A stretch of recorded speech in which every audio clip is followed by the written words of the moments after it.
Let me ask you something. How many goals have you set that just slowly faded out? It's not because you lack motivation. It's not because you're lazy. It's because you don't have a system for execution.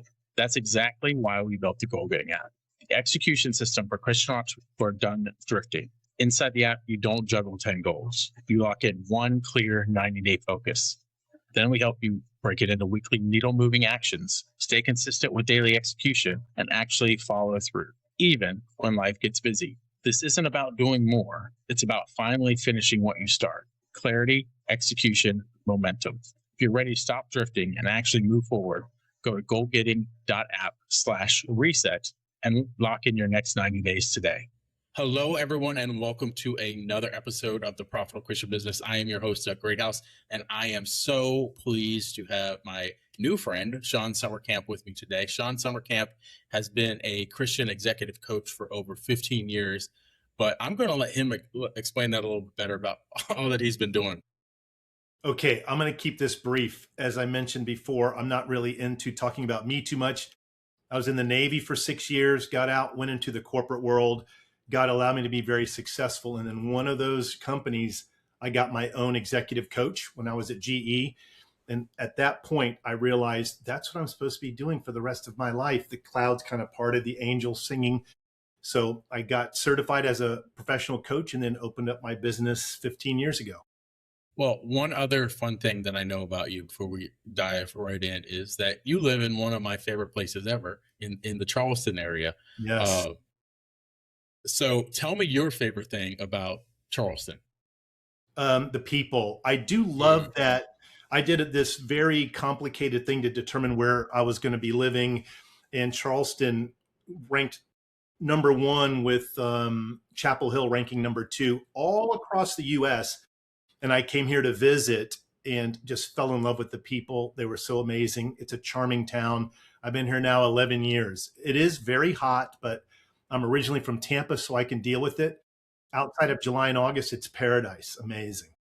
Yeah, I just had a friend that I was talking to the other day. I live in the Greenville area, which is upstate of South Carolina. Oh, But I had a friend who was visiting and they went to Mount Pleasant and they said, I think it was last week or even earlier this week, it was like the heat index was like 112 or something crazy like that. yeah. Tell all your friends, if you're listening to this, do not come to Charleston in July or August. It's not worth it.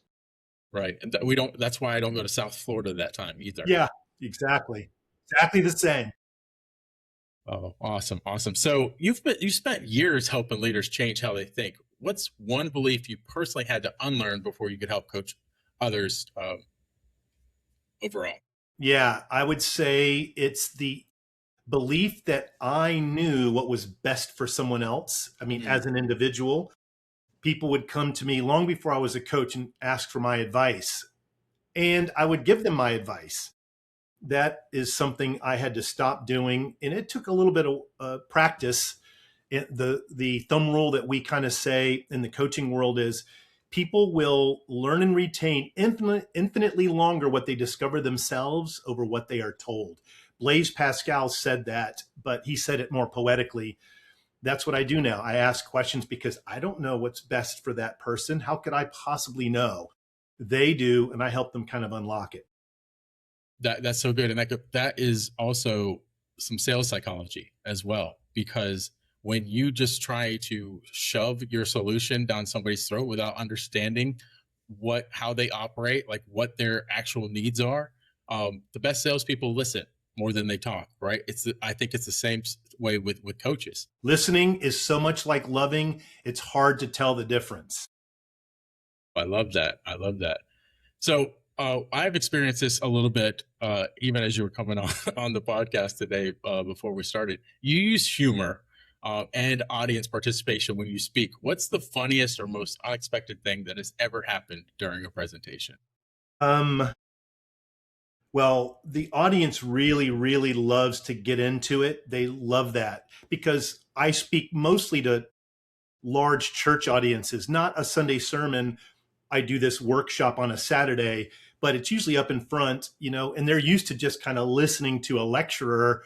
So I get them engaged. But I don't do it anymore because of this, but I used to do this demonstration that I learned from someone in the coaching world somewhere, where I get someone to hold their arms out, and I try to push one of their arms down, and I can't. And then I get them to think of something negative, and then I try to push their arm down again, and it just goes down very easily. Well, one of these times, it was I said, this worked with everybody. So this jacked guy got up, huge. And he's like, would it work with me? And I'm like, yep, it will work with you. So I did the demonstration. When it came time to him thinking of something negative, he's like, yeah, I got it. I'm like, now put your arm back out. And then I went to push it. It did not budge a millimeter. Nobody laughed, but for me, it was the funniest thing. I couldn't stop laughing. I'm like, all right, go ahead and sit down. I've never done that demo since. So I get to enjoy it at my own expense. I love that. I love that. So one of the things that I love to talk about as well is the ability to recharge, right? There's so many people out there talking about the hustle culture. Like, you got to hustle, hustle, hustle. I know from experience, both sides of that, right? When I've recharged, how much more productive I am on the other side of that. So what do you do to recharge? Me personally. Yeah. I I do work a lot, but I love it. It's a thing for me. Studying the Bible in the morning to start each day definitely recharges me. But for my brain dead time, I'm a movie guy. I love movies. And because I'm German, Sommerkamp is my last name. I love yard work. So when it's not July and August, I really get into making my lawn look amazing. That's great regeneration for me. And then movies. I love to analyze. I get a bunch of guys to come over.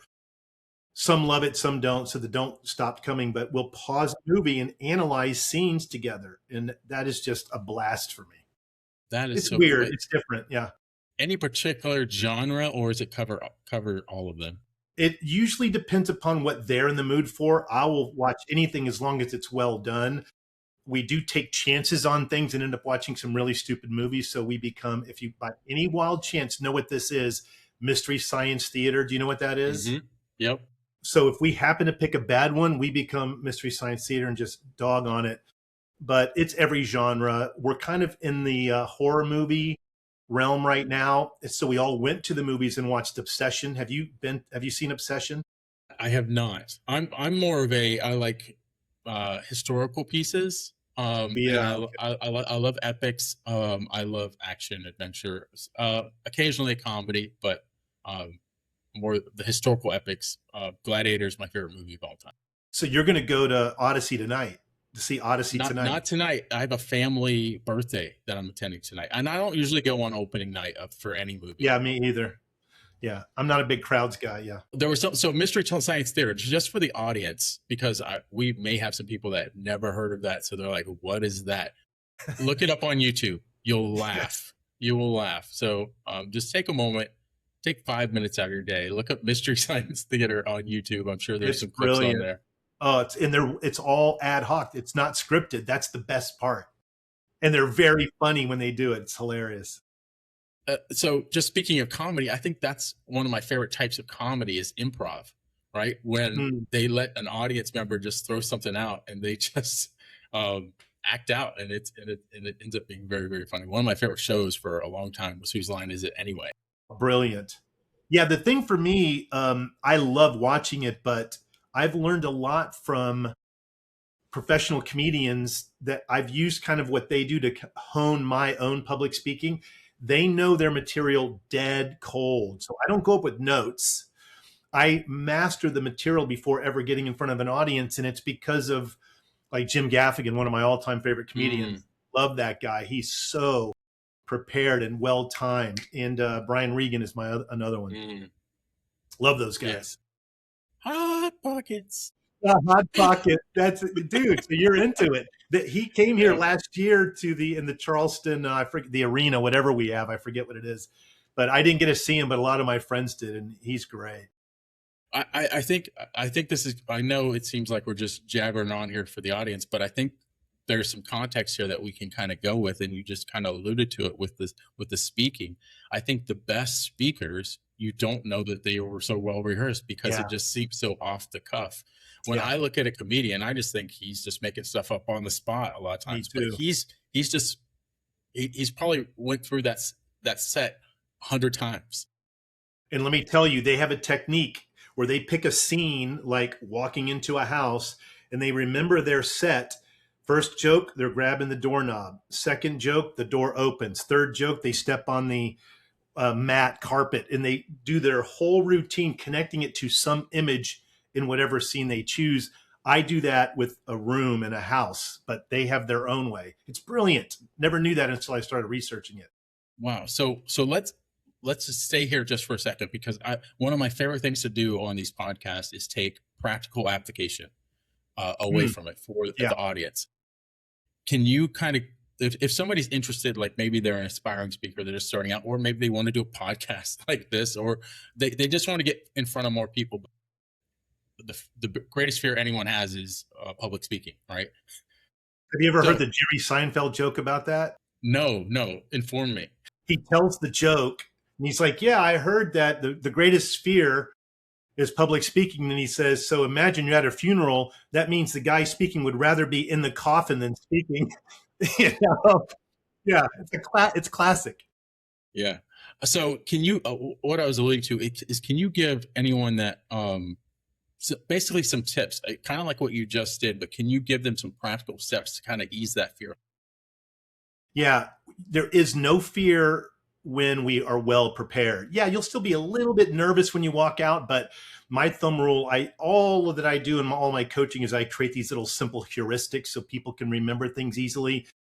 If you've got a 10-minute or less speech, practice that thing like 14 times.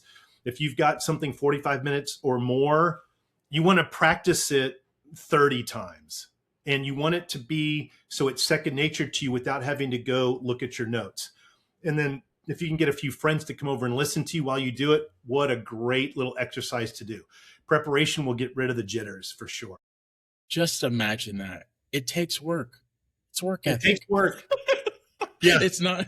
Yeah. You cannot, and the best part about it is if you write it all out, a lot of people write outlines and then wing it when they're up front. I don't. I write it word for word, just like a comedian does, exactly the same, and then practice it over and over again. It becomes so rewarding. You forget the hard work that went into it, you know?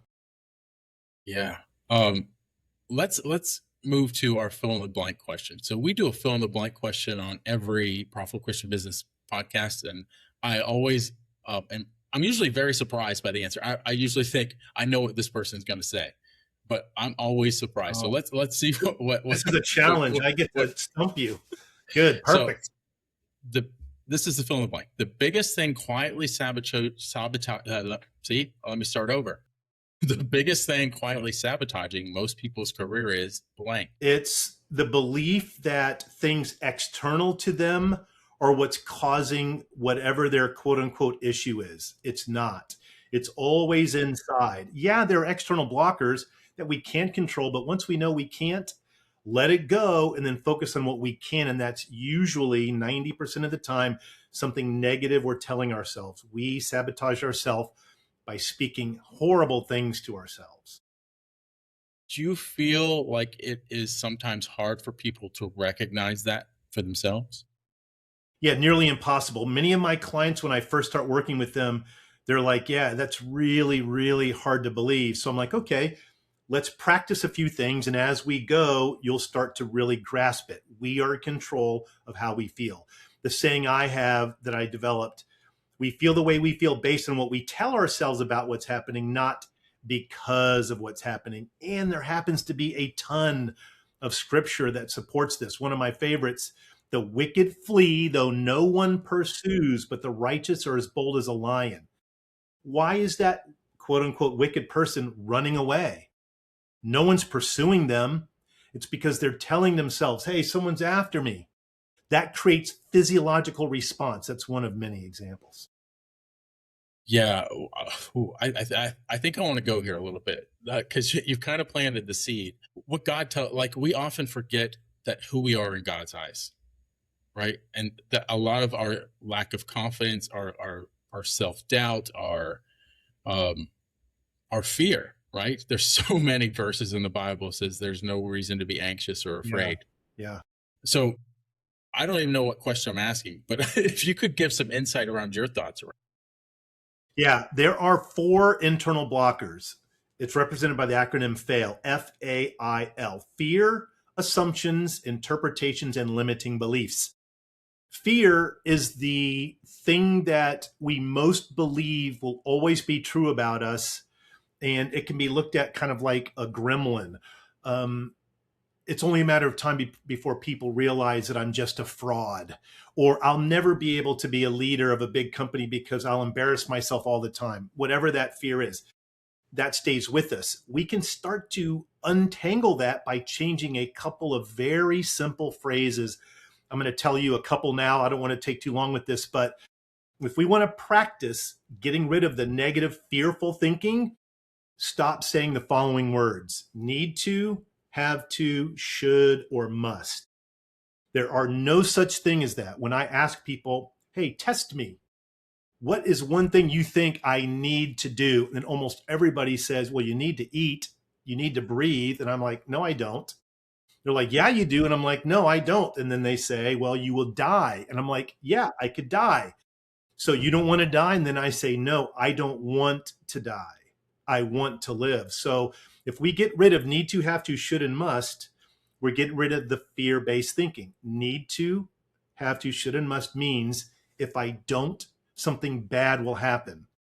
Instead, let's just say I want to, I will, or of course, the greatest one, I am. Those are projecting, looking forward, and we're not captured by a fear of a sudden catastrophe, let's say. I've always heard also I get to, like like I'm Yeah. privileged. Yeah. That's beautiful too. Blue Country wrote a song called I Get To, Christian song. It's a great song. That's another great one. Anything to get rid of need to, have to, should, or must. Yeah. Just get rid of. Now to kind of flip that on its head, you teach that lasting change does not come from positive thinking. So give us the key to lasting change. Yeah. So you're picking up on this idea. It's on my website or something somewhere. The Power of Positive Thinking. Beautiful book by Norman Vincent Peale. 5.2 million copies he sold, but it is warped today. People say, oh, power of positive thinking, man. And what they're doing actually is saying something that's quote unquote positive, but it's not true. Like if there's someone that has made enough errors at work that they're about to get fired, and someone says, hey, power of positive thinking, man, and you go to work, I'm not going to get fired. They love me here. Right? Wait, that's a lie. And the human body is not designed to lie to ourselves. This is the essence of codependency, alcoholism, addictions, those types of things. What we want to do instead is speak what is true to ourselves. And I say, do a core values assessment. Find out what your core values are, how God made you. And then anytime you're thinking about a negative thought, use one of your 5 core values. You can go to my website and type in core values. I have an assessment there.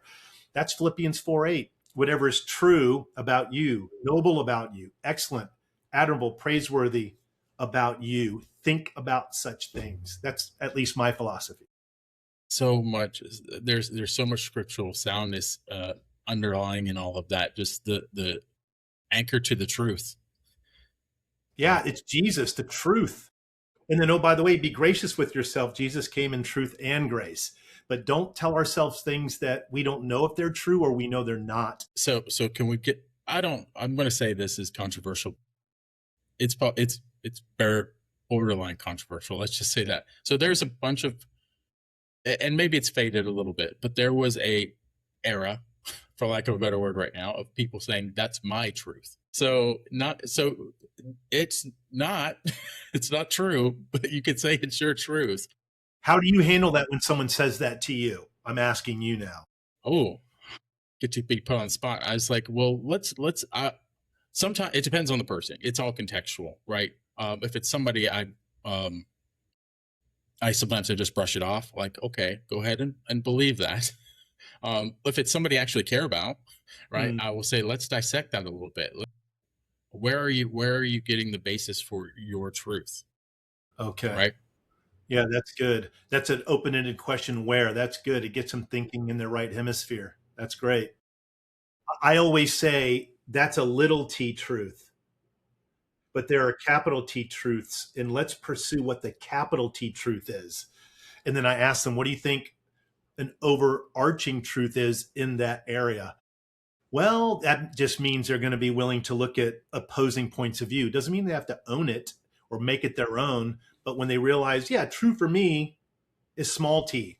What are other things that could be true? And then you explore that. That's at least how I. One of the reasons it rubs me the wrong way is because I feel like often it is used to defend sin, Yeah, exactly.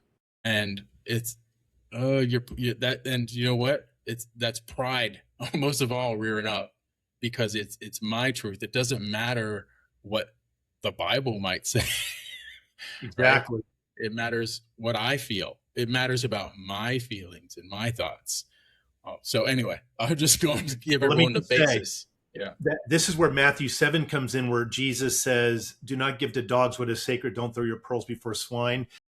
If that's someone who's saying, yeah, this is my truth, I'm like, okay, I don't want to drag them to a place they don't want to go. I just kind of let it go. But if they are a brother or sister in Christ, I say, may I share my perspective? If they say yes, then I'll say, what does the Bible say? If they're like, no, I just wanted to vent a little bit, I'm like, okay, but it's not worth wasting our time over. I think that's a good segue into my next questions. Um, we talked about a little bit about sabotage before. So people often sabotage their purpose, their careers, etc., without realizing it. Have you picked up on two or three behaviors that kind of cause that to keep them from getting greater influence, greater responsibility, or making a bigger impact? Yeah. Okay. Yes. The first one that comes to mind is saying no when asked for help. There's this idea of, yeah, we got to be careful of our time and draw boundaries. And we can't say no to everything or we'll get burnt out. And we don't want to be a yes man or yes woman. Okay. There are elements of truth to that, but it's way more nuanced than that. What we want to get into the practice and purpose of saying is yes without saying no, but in a sense, meaning not now. Hey, can you help me with, okay, yes, I can. My next available slot is next week at 3 o'clock. We want to always get into saying yes so that people know I'm willing to help. And then another one is, and this one held me back for a while. I had a certain amount of nervous energy where I felt like I was supposed to speak up in every meeting I was in. And I talked way, way too much. Sometimes, many times, it's better to not say anything at all. And until I realized that, I wasn't getting promoted. And I never understood. And I asked this one boss, Gail Van Bremer at GE again, coincidentally, she's like, yeah, just sometimes try to go a whole meeting without saying anything. I'm like, okay, I don't know what you mean by that, but I'll try it. And it's because I was being nervous and fearful and trying to sound smart. Oof. It's better to, what's the saying? It's better to not say anything and not know what you're talking about than to say something and reveal it that you don't. Mm-hmm. Yeah. I believe I might be wrong, but I believe there's a scripture line maybe in there somewhere too. Yeah. Yeah. Even the fool is thought wise if he keeps silent. Yep. Yeah. Yeah. So I want to push back a little bit on, and maybe not push back, but let's open it up a little bit more about saying no or saying yes. And I'll just kind of give you my perspective on it. And it's something that I've had to learn over time is I want to help everybody. Right. So I'm saying yes to things that tend to eat up my time, et cetera, until I learned that no is a very powerful word. And sometimes no serves that person much more than me saying yes. So I guess the guardrails that I kind of put around that is, does this follow under my purpose and my alignment right now? Right. Is it something that serves us both by me saying yes to? So can we dive into that a little bit? Yeah, so you're talking about the win-win. So I want to ask you a qualifying question, if I may.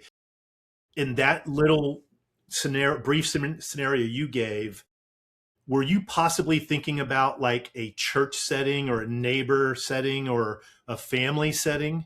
Or No, were you talking about work? I'm thinking about business. A Okay. lot. So Oh, that maybe context probably matters. okay. You did say business. That means, let me tell you what I think I hear you saying and then say if I got it right. As a business owner, people want you to do something, and you believe in many cases, or not many, but in some cases, it might be good to say, no, I'm not able to do that. Is that what you're meaning? Yeah, as to maybe even give more concrete examples. Maybe somebody seeking a partnership or a me tagging up with them to do something, right? To help them in that essence, but it may not align with what I'm currently on mission to. Okay. Yeah, then I think your pushback is very right. The context I was only thinking in, and now that you pointed out, I see, yeah, I probably could have made that more clear. In the workplace where you are an employee or a leader in a company, and your boss or the company is calling on you, or you're in the military or in the US government or in a not for profit. As a business owner, you can't do it really, because we can't just say yes to everything. Now, I will say in a business, unless something is way out of the bounds, if someone comes to me to ask something, I do entertain it and look at what I will refer to as risk sharing. But yeah, there are lots of times you say no in business. That's a good pushback. Yeah. Nice. And I'm just glad that we opened it up because we're going to have both people in the audience, right? Yeah. Oh, yeah. So there's business owners listening, but I also get your perspective, like especially in a when you're an executive or you're you're trying to rise to the level of executive. If you're anything, not that you want to be a yes person, but you want to serve, right? Just go back to the Bible again. That's one of the servant leader, right? One of the best things that we could do is serve others. So Yeah. And that servant leader concept, that's not from the Bible, even though we can backward integrate it. It was a guy named Robert Greenleaf that read this book, Into the West, and which I won't get into that right now, but he developed this concept of servant leadership and developed the Servant Leadership Foundation. And I'll tell you briefly, Into the West is about these wealthy people that were trekking across mountains and valleys, and they had this almost like a Sherpa along with them that took care of all of their food and clothing and meals prep, but was also the life of the party, made it fun. And about 3 months through their journey, the Sherpa ended up leaving and leaving them on their own. And then the party kind of broke up over time because the glue that was there wasn't holding them together. So one of the guys says, I've got to find this Sherpa guy. So he spent all these years looking for him. And when he finally found him, he was the king of his own country. He was a ruler, but he always had that mindset, I want to serve everybody first. That's where Robert Greenleaf, who happened to be a Quaker, he didn't even get it from the Bible, he got it from Into the West. Anyways, there you go. wow. Useless knowledge. No, I don't think it's useless at all. And I think a lot of the reference goes to Jesus, the way that he led, right? At least that's where I've always picked it up, is like, okay, if we want to go ahead. Why did he allow them to go to the market and get him food? Why did he send them to get the donkey? Why did he send them to set up the upper room? He gave the one example in John 13 through 7. I think it was John 13 and 14. Did he mean in every area of life, though? It's very interesting. Maybe he did, but it's interesting he had them do so much for him. Yeah. Yeah. And I think if we really want to pinpoint like where most people pick it up is Jesus washing the feet of the disciples. Yeah, that's right? The John 14 scene. Yeah. Yeah. If the leader should be willing to serve it, at that level. So I don't know. How about in a Fortune 500? Should the leader be washing people's feet? Maybe. I don't know. Wow. In the comments, if you're listening to this and you Yeah, got to yeah. this part of the episode, in the comments, answer that question for us. Like, what are your thoughts? Yeah, yeah. I'd be interested to read those. So let's talk about brain science and scripture, because we've talked about scripture a little bit. We've talked about brain science a little bit. Talk about how you meld those in what you do. Maybe one of the more prominent ones I do now is personality, where I look at the personality assessments. I have all of my clients take one. But a very big one is the idea around the way God made us a two hemisphere being. In fact, all beings are two hemisphere beings, but we have specialization. And when we realize what the specialization is, we can actually intentionally choose to think, this is metaphorically, in one of the other two hemispheres. The left hemisphere is about tracking patterns. God designed us to constantly look for patterns. This is the left hemisphere doing it to survive. And when a pattern is broken or a pattern doesn't exist, the brain dumps cortisol and adrenaline into the bloodstream. So if we are feeling stressed and overwhelmed, the science shows, oh, it's only because you don't have a pattern. Take a little bit longer to practice it, recognize you don't, and then explore more to develop a pattern. And sure enough, the fear goes away. If we can think in the right hemisphere, which is where language is formed, we can explore new opportunities all the time to keep ourselves kind of advancing and growing, not just sticking with what is familiar to us. Knowing that, hey, right hemisphere, we're not going to understand the pattern. We'll feel the stress, but let me go try something new. I spend a lot of time with my clients on that aspect. Nice. I love that. One of the things that I bring up a lot is structure and clarity, right? A lot of that fear can go away. Like it's kind of just like you said, when it's something new, we don't have any structure to it. We don't have any clarity to it. But once we start to develop that structure and clarity, Yeah. I just put out something the other day. It's that you don't necessarily reach your goals. You fail to the level of your systems, right? And Well, that's good.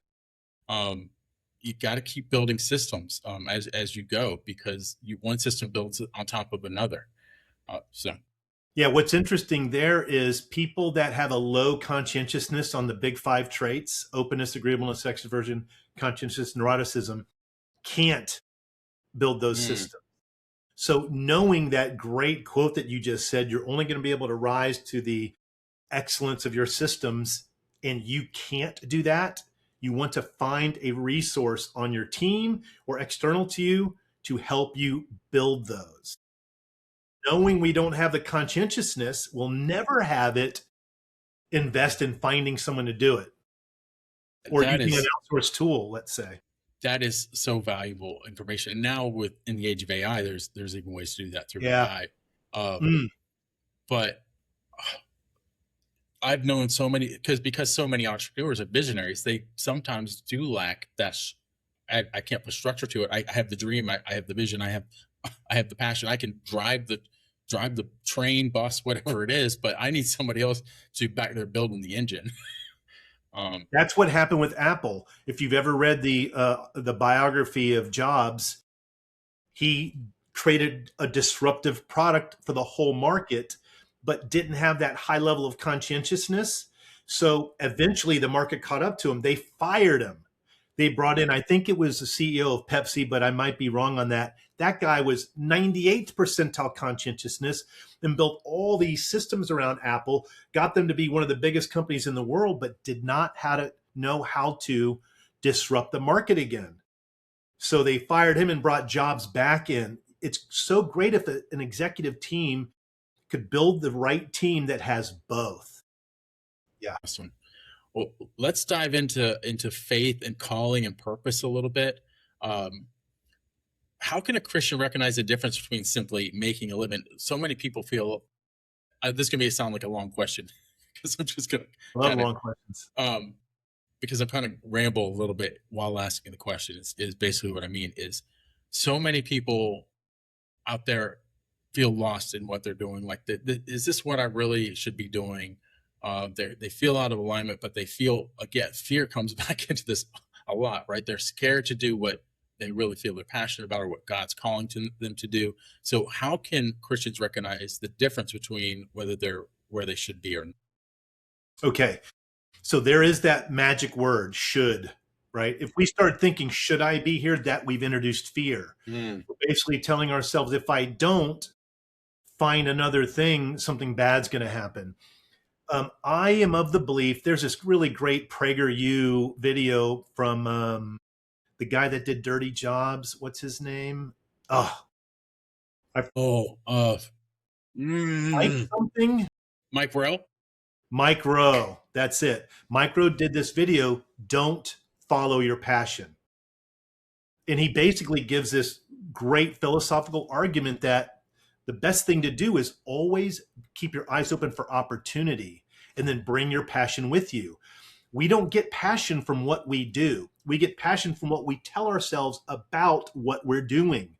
If we can get rid of the negative self-talk, and by the way, this is where I do recommend, again, go to my website, motivationeer.com. Do you mind me sharing that? No, please. Those links are I going to should be have asked. available in the show notes, Yeah. whether you're watching this or you're listening to this, wherever that is, you're going to find some accompanying text that will have those links nearby. Yeah, I just did a setup for myself, but I didn't play it out good. I said, oh, I should have done that. It was kind of a joke. Anyways, but at motivationeer.com, motivationeer.com, search for core values assessment, and then take that core values assessment. And what we want to do is see if what we're doing is aligned to our core values, because there might be a situation, no matter how truthful your thinking is, you could be in a place that constantly conflicts with one or more of your core values. Then it might be better to leave. But for most of us, it's because we go to work with a negative self-talk. I'm never going to be anything here. They don't even notice me. I don't know how to negotiate. I'll never get paid. Would we ever say that to one of our close friends? And yet we always talk to ourselves like that. So I recommend, and this is my motto, your career is not just a way to make a living, it's a way to transform the world. So ask God for wisdom. Lord, what do you have me here for? Help me to live to your purpose and shine the light for as long as you want me to here, God. And if you want me to leave, please make it clear and I will leave. That's, I think, let's pull God into it. So two things. One happens to be something I saw yesterday that I kind of will fold into this conversation. But before that, let's talk about scripture again. I hope that you can pull the scripture out of your head. If not, we'll make sure to reference it below. But there's a verse in the Bible that says, "Do your work unto the Lord." Right? That seems exactly what you're talking about. Yeah. Like you're not complaining. Like if you're doing your work unto the Lord, you are doing it to His glory. Right? You're finding joy in that. Right on, man. Yeah, that's in two of Paul's letters. He mentioned it word for word in Ephesians and Colossians. I'm pretty definitely Ephesians, or definitely, I think it's Ephesians and Colossians. He mentions it. Work as if we're working for the Lord. Perfectly well said. Yep. The other thing I heard was something kind of new that I heard, and funny enough, it was in an advertisement.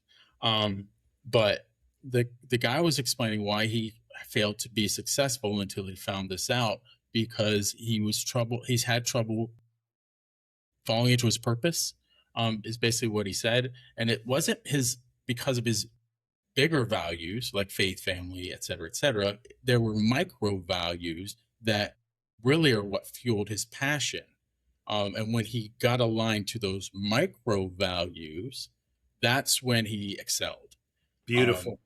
So I was like, that is so good. So I think for people listening, yes, we all can like rattle off our top tier values, right? But really start to dissect what are those micro values that you may not really think of off the top of your head, but that is really where your passion is fueled. And we can figure that. I love that. And we can figure it out by, if our energy is constantly drained, be aware, what is it that happened right before I felt like, not that external thing is causing it, but that external thing happens. It confronts one of our values, even micro values, and then we start to think negatively. Yeah, that's good. Yeah, and I apologize whoever's ad that was. Is a great ad for one. It made me watch the whole ad video, and I don't remember what company it was for or who you are, but if I remember or I see the ad again, I'll make sure to reference and give you credit Yeah, below. citation. Yeah, I will give you a citation because that was one thing I hadn't heard before, and I thought it was very very good. So.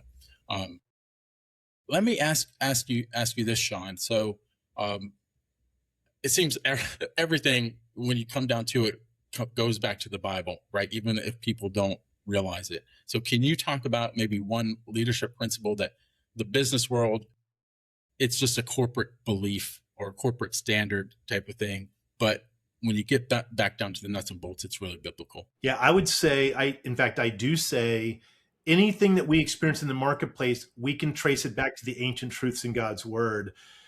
So business principles, yeah, I can't think of anything off the top of my head on that, but I will say one thing I reference all the time with my senior leaders, executives, if they're running into conflict with some of their senior team or someone on the board of directors, there's a beautiful passage in Ecclesiastes 10:20, that says, "Do not revile the king even in your thoughts, or curse the rich in your bedroom, lest a bird of the air carry your words, or bird on the wing report what you say." And that principle is, if you're thinking negatively about your senior team, or you're thinking negatively about that one board member who always gives you a hard time and puts you on the spot and questions you, you're going to walk into that room and they're going to sense it. There's not a bird that can read your mind and then speak in human language to them. We give ourselves away. It's so important. This is the essence of executive presence, which is a very, very big thing in the corporate world today. The most important one, this idea of gravitas, it's always being aware of what we're telling ourselves about the other people. And if we can arrest that, we won't give ourselves away, and we can build the trust that a team really requires to grow. The Speed of Trust, I think, is a book. I've never read it, but I heard it's great. That's very very good. And while you were saying that, I thought about how much better teams operate when that is the mindset going in, right? It's not about it. I'm circle it back to serve, right? It's not Yeah. about it's not about the negative things. Like, it's not about how can I show up this person or that. It's like, how can we build the synergy as a team and come together? But it's Yeah, let so me good. throw up.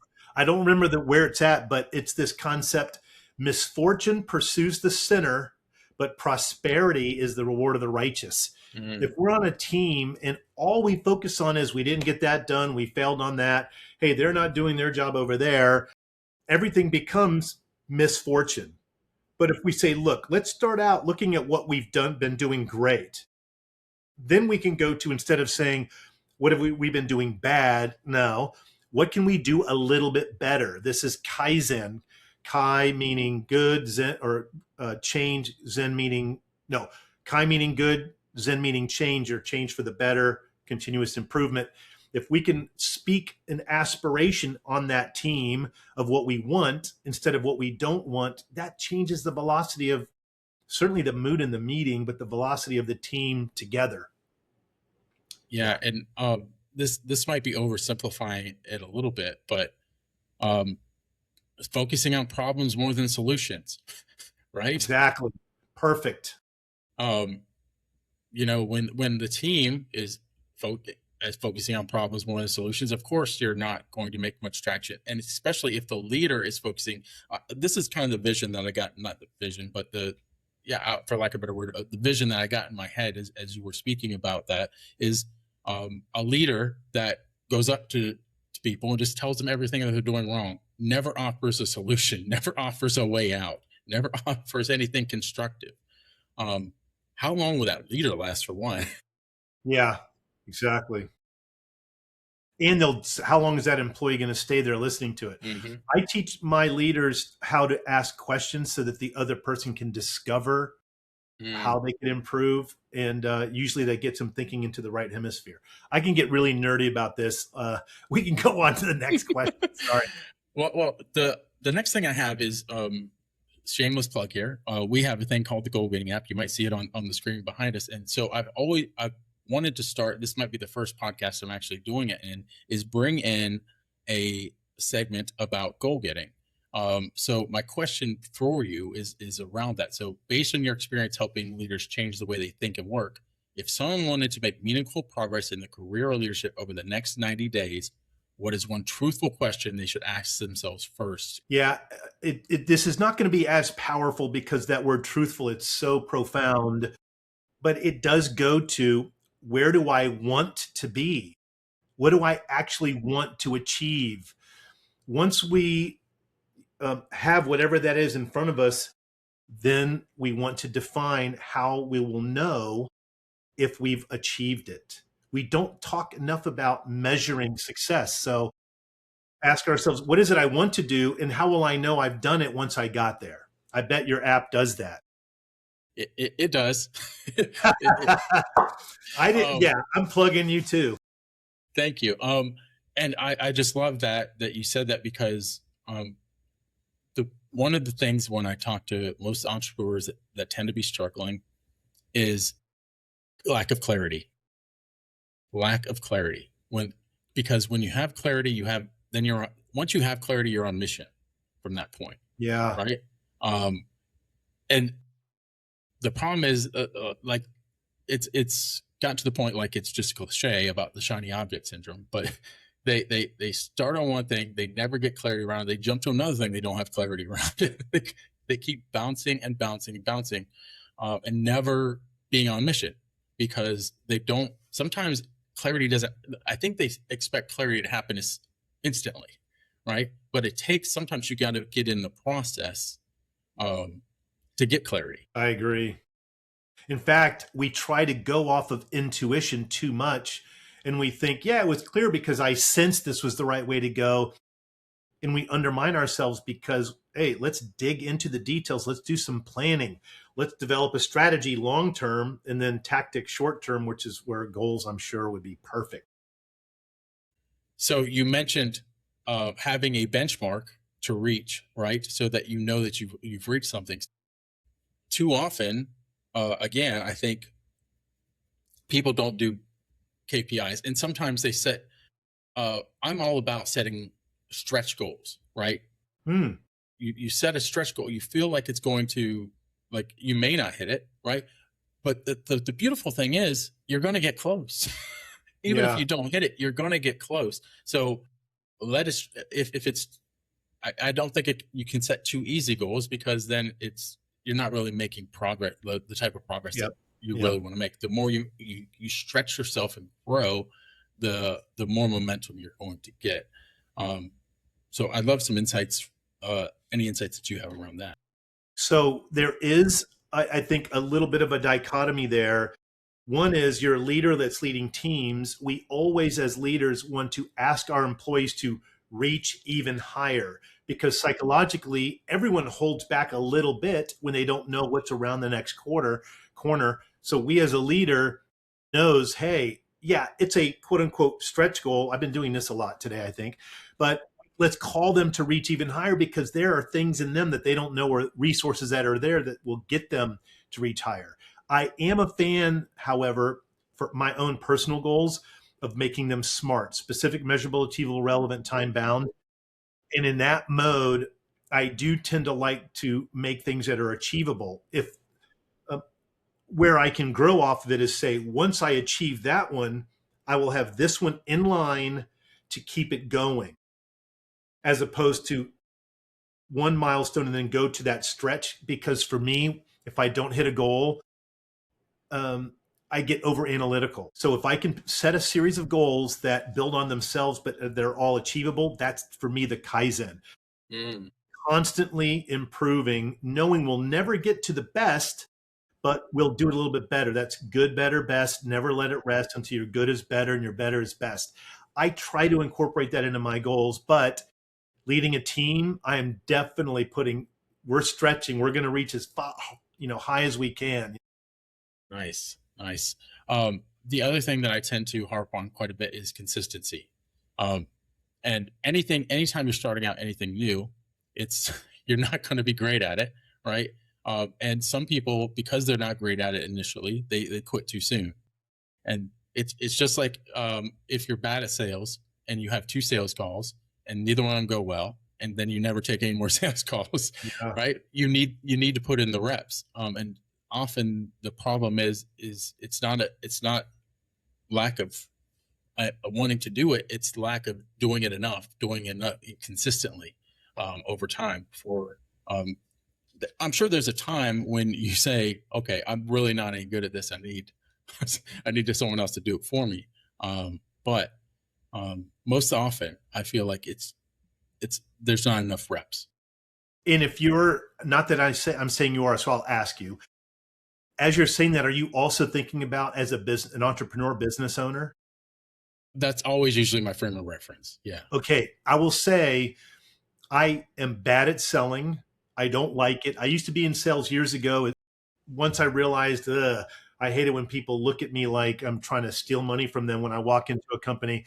I got into the operational side, and that's where I spent the last 25 years in the corporate world, operations. I now, for my business, instead of selling, I developed an automated client acquisition strategy. So I don't have to, because have to is fear based. And if I could set up an automation where there's a drip campaign or automatic texts, it's way better for me. Then I could just go around giving away this great high value stuff, winning trust from them, getting them into my list, and letting my drip campaign sell them. That's just how I do it because I hate sales. And sales was just a one thing, right? That it could be. But and I agree with you. And it's just funny how things come back around. You build a system, right? Yes, exactly right. And what lit my eyes up as you were talking was you give away high value. I think you said it's something high value, right? Another thing that I harp on all the time is value lead, right? How can you show someone value right away? Um, that makes sales really easy. I've already helped you. What makes you think I can't help you some more? Right. And especially if it's a high value thing, they're going to say, how could Doug be giving that away? Either he's crazy or he's got a whole lot more to do for me. And they will tend to go for, he's got a whole lot more. Let me get into this with him. So here again, I'm gonna always try and look for the practical takeaways for people in the audience. So think about something that you can deliver. You may be, here comes fear again. You may be afraid to give that thing away, but what if it means it just propels everything else? If you're able to give that one thing away, and it helps you grow from there. But again, it has to be high value. It can't be just some ordinary little PDF like the five. You have to really give this some thought. You have to really think. You have to, and this is the other piece of it. You have to really know the person that you're giving it to, your avatar. You have to know that this will help this person take a step forward. Speaking to our business owner listeners, your business owner listeners, understanding our ideal client profile, ICP, also known as an avatar, it's the most important thing because they're on a journey. Their journey always starts with awareness of pain. Then they consider how to resolve it, or they show an interest in resolving it. Then they consider how to, and then they make the decision. We want our content and that very high value giveaway up front to meet them right where their pain is without selling them anything. It's not I wonder if it would be good for me to give this away. No, give it away. Believe me, give it away. You will develop more. And then the other thumb rule I use I coach a lot of business owners, develop 3 new products every year, no matter what. Every year, 3 new products. Focus on, because you don't know which one's going to explode. This is Ecclesiastes 11:6. Ship your grain across the sea, invest in 7 ventures, yes, in 8, for you do not know which one will succeed. 3 products every year. Yeah. Well, that's good. That's good. I can't help but share this. I just had this visual in my head, and sometimes people like to hear like a visual and kind of explain it. So imagine someone that's on their journey pushing a boulder uphill, right? And they just can't get it. And here you are, you come by with the crane, takes that boulder out of their way, and then you offer to help them get further up the hill. Right? That is the high value offering. Mm-hmm. I'm going to use my big crane and I'm going to move that boulder for you. That's a great analogy, great vision. Yeah. So what is your boulder mover for the people that you help? Because if you can move that boulder for them, they're going to want you to help otherwise. Yeah, on my website, I give away an ebook. It's 30 pages, lots of science, lots of research on how someone, even without hiring me as a coach, of course, can learn to manage their own thoughts one thought at a time. If we can master unblock, this is called, internal blockers. If we can unblock ourselves, the minute we do, we have a paradigm shift. That book is designed. I mean, the first 2 or 3 years I was in business, everybody's like, Shawn, you got to take that down. You cannot give that away. Do yourself a favor, Shawn. You got to start charging for that. I'm like, I don't know. It doesn't seem right. I want people to know that I'm legitimate. How are they going to know unless I let them all have it? So that's my one big thing. But then I travel all over the United States and I speak at churches for free. It's like my true passion. I do a 3-hour workshop. That's where I really help any church community learn how to get their members into a focus of accelerating in their career without compromising their faith. Those are my big two. Yeah. So here's the other thing I was thinking too. We're telling people to give away that value. At the same time, it's important that you have other value to give, right?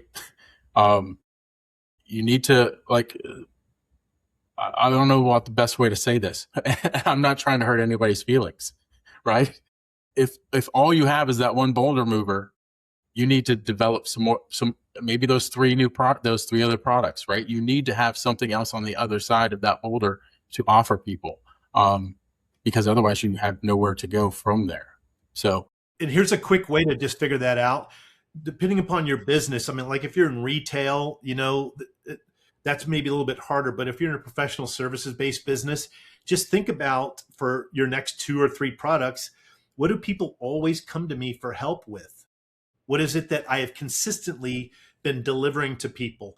Or if you have a business that you've been in for a little bit and this concept of giving away a high value thing to develop trust is brand new, what is stuff all of my friends always ask me to help them with, and make that a product and then start bundling? You could do a little nuanced product change by bundling or changing the pricing on it, making it a tiered. That could be initially a second or third product.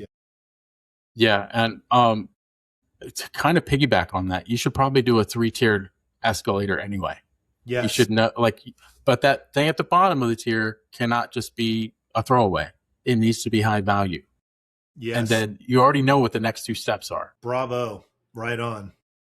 That is that's something a lot of my clients have never heard of before. They have one price, one entry point. I'm like, yeah, I'll tell you why not a lot of people buying it. They don't have a choice. Yeah. Yeah. If you're all like, I could see this, like you only have the total package and nothing else. Think about it in reverse. Start stripping some things out of that package. Yeah. To offer it at lower levels. Introduce it maybe even as a freemium model. You give away some things for free, but to activate the other things, it requires them to use it for 2 or 3 months. That's a freemium business model works really great, especially if you're in software like you are, Mr. Greathouse. Just a side note, I meant to say this earlier. Your last name is German, but my last name is German as well. It was Grauhaus. So how do you spell that? I think Grauthaus. Rot. I would have thought you were like Norwegian, like because they had the Greathouse. That German, huh? Yeah, I mean, Maybe I That should was do a thought. ancestry.com. Maybe I'm not right. Maybe some of my family's lied to me. It turned out my wife thought she was a certain thing for a long time, and Really? she found out later that she had some other characteristics. So. Yeah, I'm definitively German. Sommerkamp. There's an F in the motherland. There's an F. Nice. Sorry, audience, for taking you on that little Yeah. little trick off of our mission. But Shawn, it has been awesome having you here on the Profitable Christian Business Podcast. As I know all the time, there's usually stuff that you wanted to say, that some more value that you wanted to leave with the audience. So I never like to leave without making sure that gets out there. So of course, we're going to invite you to invite other people to what you're doing. But before we do that, what is some wisdom that you'd like to pass down that maybe we didn't get to talk? Okay. I love your questions. I told you that multiple times, but I'm going to say again, you have great questions. God designed into us the human sigh. Have you ever talked to someone who sighs a lot? That means there are things on their mind that are unresolved. One thing we can get into the habit of doing is practicing a very simple breathing exercise to center ourselves before the stress builds up and we're sighing on our own. Lots of them out there. You can just go do centered breathing and start practicing that all the time, especially before meetings, after work, before you get home and open that door and there's your family. Just practice some deep breathing, and that will make the huge difference. This is the meditation, the breath. The word for breath is ruach in the Old Testament, and pneuma in the New. It's the same word for spirit, as in Holy Spirit. Let's just breathe and get really great at intentionally doing that. That is so cool. I've seen kind of some more people talk about this, and it was kind of a lack of a better. I love using lack of a better word. A mystery to me. Like, what are they talking? Breathing. Like, now you've really made it make sense of why it's so good. So how do people find out more about you and how you can help them? Where do they go? All of that good stuff. So motivationeer.com, motivationeer.com. There is a sign up there for 72 weeks of inspiration. When you sign up, you'll get one new email a week for 72 weeks, packed with free stuff. Executive presence self-assessment, action priority worksheet, core values assessment, career wheel, tons of stuff. And then go to my YouTube channel. It's also YouTube Motivationeer. I give away, I teach lots of stuff on that channel too. That's another great way to find it.